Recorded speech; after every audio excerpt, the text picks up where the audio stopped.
Yeah, that's right, we are back. This week has been pretty exciting because I've been having a bit of a focus on the 50-50 grind. This led to me going back and doing a relearn of the Fakie 50-50 grinds.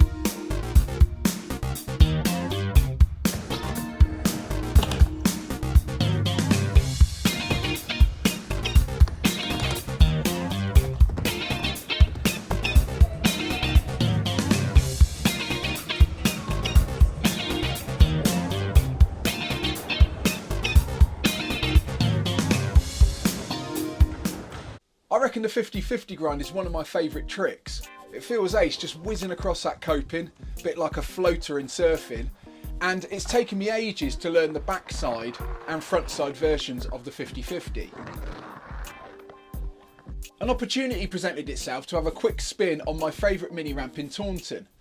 Now this one's perfect for 50-50 grinds. The coping really sticks out, which helps with the lock-in, and there's also like a metal chamfer on the top of the deck, and that seems to alleviate some of the friction of the wheels when they're locked in.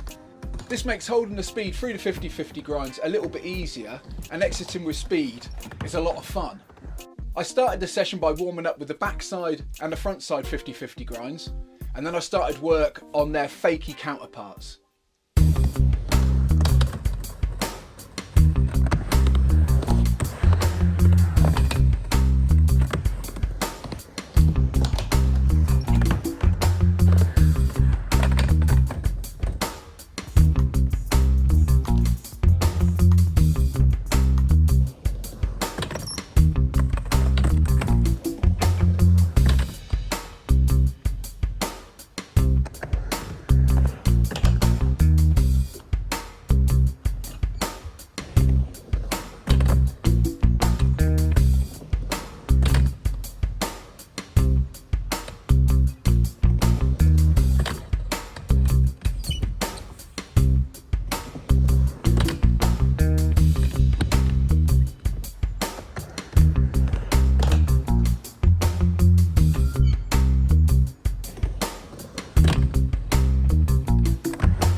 Crikey, this ramp is a lot of fun.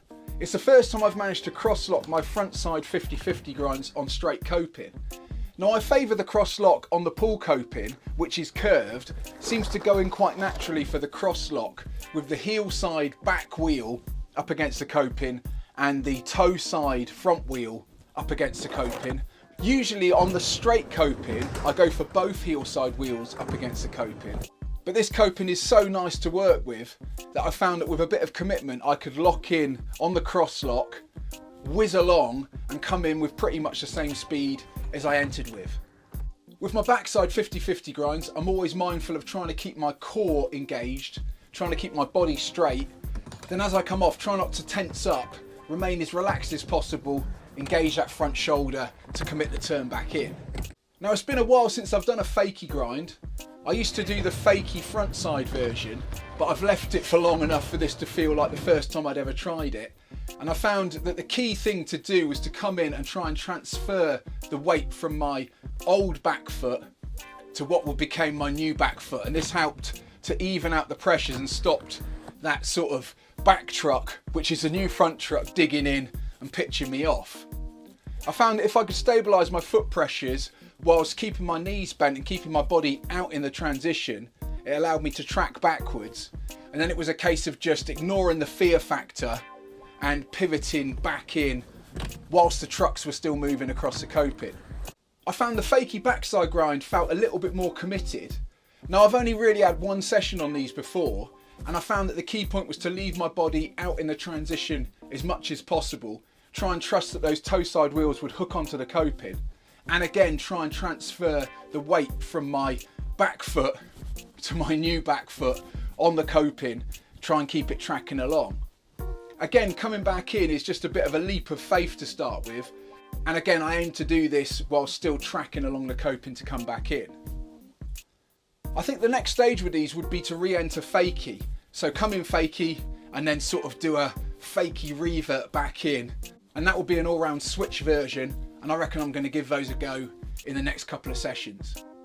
I've also been working on taking my 50/50 grinds onto bigger sections. And at Concrete Waves, there's a really interesting part that goes over the spine. I reckon that coping is probably just over 6 foot, so it's a bit higher than I'm used to doing my backside 50/50 grinds. And there's enough kerfuffle down in that spine area to give me the fear. Also, there's sort of a palm tree and a rockery to get caught up in. So the whole thing was a bit of a psychological challenge, and I entered into a 50/50 over the spine end bit battle.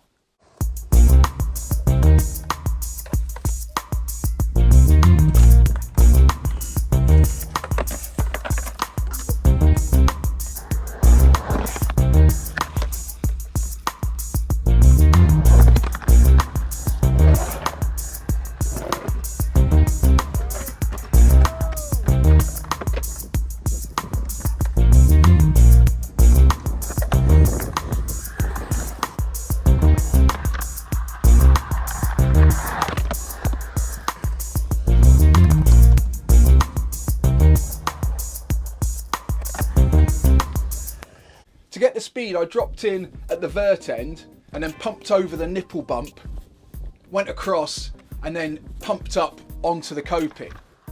I found to start with I couldn't even get myself to commit to getting onto that 50/50 grind. I was just so worried about getting tangled up with that spine. All I could foresee was some sort of rolled ankle. However, after a couple of bails, I worked out that I could skip down there, do a little bit of a knee slide and roll it out. For my first set of committed attempts, I found I was going on the top too much, and this led me to do a bit of a waltz with the tree a few times. I also found that there was quite a lot of foliage hanging over, so it was a case of battling my way through it. Could have done with a machete really, but I found that I had to lean a little bit, and this was putting me off my stroke, because my favourite 50/50 grinds is when I managed to maintain my core and stay in a straight line, not bent at the waist, which looks pretty ugly. And also doesn't really work that well when trying to arrange the cross lock on the trucks. Now this little bit of coping gets quite a lot of service from the rippers of the park. They go across it in a variety of amazing ways, and it was pretty lubed up, so I found as soon as I locked into the coping I could do ridiculously slow grinds and still keep going and maintain the confidence to axle back in. I had a couple of attempts that sowed the seeds of maybe hanging on to that 50/50 grind right into that corner escalator, try and go down and come back in on the mini ramp.